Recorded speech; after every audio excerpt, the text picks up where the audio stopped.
यस आसनलाई नटराज आसन भनिन्छ।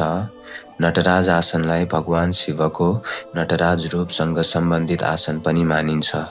यस आसनले शरीरमा सन्तुलन, लचिलोपन र एकाग्रता वृद्धि गर्छ। कसरी गर्ने?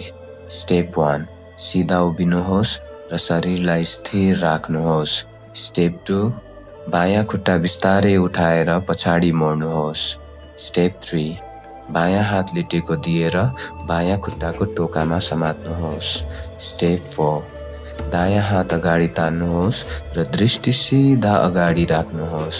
स्टेप 5, केही सेकेन्ड सन्तुलनमा राखेर बिस्तारै सामान्य अवस्थामा फर्किनुहोस्।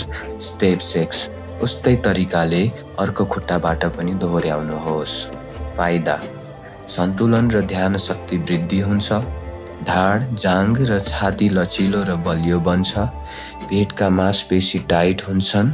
मानसिक शान्ति र एकाग्रता बढाउँछ। सावधानी: ढाड वा घुँडाको चोट लागेको व्यक्तिले यो आसन नगर्नुहोस्। सुरुवाती अवस्थामा पर्खाल वा समर्थन लिएर अभ्यास गर्न सकिन्छ। सन्तुलन बिग्रिएमा शरीरलाई जबरजस्ती नतान्नुहोस्। धन्यवाद।